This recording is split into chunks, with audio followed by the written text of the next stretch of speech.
Assalamu alaikum wa rahmatullahi wa barakatuhu. Dear class, I hope you will be fine with the blessing of Allah. First of all, we read dua Rabbi Zidni Ilma.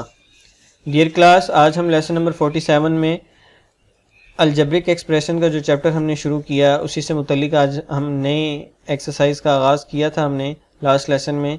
आज हम उसके next जो parts रह गए हैं 8.4 के question number 1 के, आज हम वो करेंगे और उम्मीद है कि क्वेश्चन नंबर 1 के जो पार्ट नंबर 6 तक है वहाँ तक आपने अपना काम मुकम्मल किया होगा। बहुत आसान था, मल्टीप्लिकेशन ही था जैसे हमने 8.3 में किया। आज हम नेक्स्ट जो हमारा टॉपिक है वो यानी कि रिमेनिंग पार्ट्स का उसको शुरू करते हैं। पार्ट नंबर 9 है, आपके पास वैल्यू है 1 - 2c इंटू 1 + 2c और सोल्यूशन लिखने के बाद हम इसको दोबारा लिखते हैं और फर्स्ट वैल्यू है जौन सा इसको पूरी इस वैल्यू के साथ मल्टीप्लाई करते हैं जैसे हमने यहाँ पे लिखा 1 वैसे ही, और इस पूरी वैल्यू को ब्रैकेट में लिखेंगे।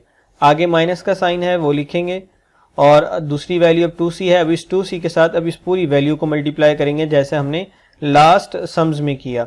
अब सिंपल हम मल्टीप्लाई करते हैं 1 1 दा 1 प्लस का साइन एज इट इज, क्योंकि बाहर प्लस का साइन है 1 2c दा 2c आ गया। इसके बाद माइनस है, माइनस का साइन बाहर होने की वजह से अंदर वाली वैल्यूज के साइन तब्दील हो जाते हैं। -2c को जब हम 1 के साथ मल्टीप्लाई करेंगे तो आप जानते हैं कि 1 एक ऐसा यूनिवर्सल डिजिट है जिसके साथ जो भी नंबर मल्टीप्लाई हो वही दोबारा आ जाता है। तो 1 2c आएगा और -2c आ जाएगा हमारे पास। माइनस बाहर होने की वजह से ये वाला साइन माइनस में बदल गया। कोफिशिएंट के साथ मल्टीप्लाई हुआ 2 to the 4, वेरिएबल के साथ मल्टीप्लाई हुआ है तो बेस सेम होने की वजह से पावर अब प्लस हो जाएंगी, 1 + 1 2 हो जाएगा यानी कि 4c²। अभी हमारे पास यहाँ पे देखेंगे सोल्यूशन में कोई कटिंग तो नहीं हो रही वैल्यू, तो +2c और -2c आपस में कटिंग हो जाएगी, कट जाएंगे तो हमारे पास आंसर आएगा 1 और ये कट जाने के बाद हमारे पास -4c² बचेगा, वो हमने लास्ट में लिख लिया। तो ये क्लास ये हमारा आंसर है और इसके साथ हम अब नेक्स्ट पार्ट करेंगे।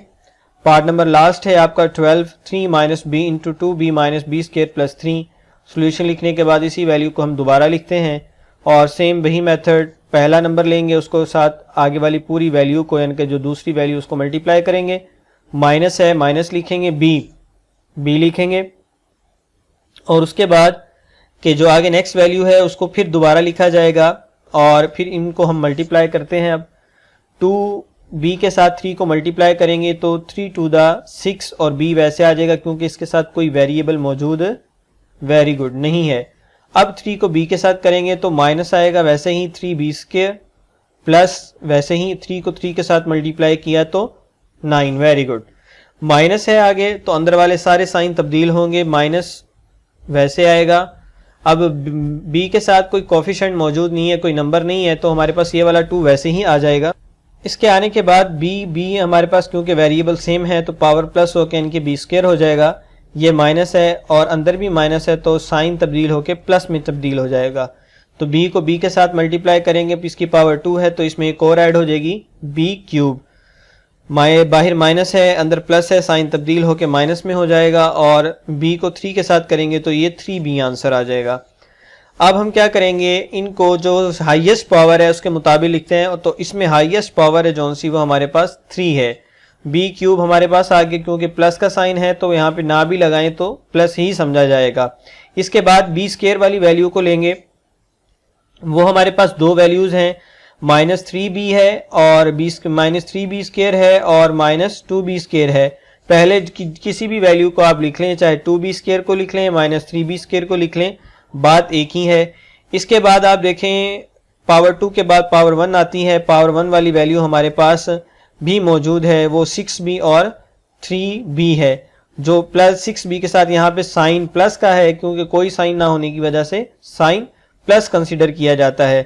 तो इसके आगे हम +6b लिखेंगे और ये -3b आ जाएगा और कांस्टेंट टर्म हमारे पास कौन सी रह जाएगी 9, वो ये प्लस का 9 आखिर में आ जाएगा।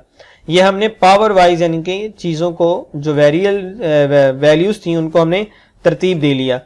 अब b³ जैसी कोई वैल्यू नहीं, इसको हमने एज इट इज नीचे उतार लिया। b² वाली वैल्यूज हैं, इनको इसके साथ भी माइनस है, इसके साथ भी माइनस है, अमल प्लस का होगा लेकिन साइन माइनस का ही आएगा। साइन तब तब्दील होता है जब मल्टीप्लाई कर रहे हो। तो 2 और 3 को प्लस करेंगे 5 आएगा, क्योंकि प्लस माइनस का सिचुएशन है। तो इसको -3b² और -2b² -5b² हो जाएगा। और इन दोनों को हल करेंगे, 6b में से -3b निकालेंगे तो 3b आएगा। और प्लस क्यों आया? क्योंकि बड़ी वैल्यू के साथ। Very good class, very good. और +9 एज इट इज आ गया। तो ये 2 पार्ट्स मैंने आपके सामने किए, जिससे हमारा क्वेश्चन नंबर 1 आज मुकम्मल हो गया। तो आपने पार्ट नंबर 7 से लेके पार्ट नंबर 12 तक आपने अपनी नोटबुक पे करना है, और जो 2 पार्ट्स मैंने आपके सामने अभी किए वो आपने यहां से नोट फरमा लेने हैं। तो आज का क्वेश्चन नंबर 1 मुकम्मल होता है। इंशाल्लाह नेक्स्ट लेसन में आपके साथ मुलाकात होगी। तब तक के लिए इजाजत दीजिए। अल्लाह हाफिज।